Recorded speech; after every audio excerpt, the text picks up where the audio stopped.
โดนพี่วุ้นได้ปะเบิ้งครับ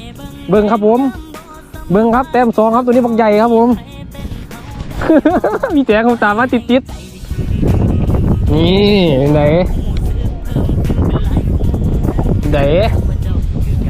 เป็นไหนพี่แจงนี่ครับตกกบครับผม ตัวประคองประกัดเอากบแทนครับ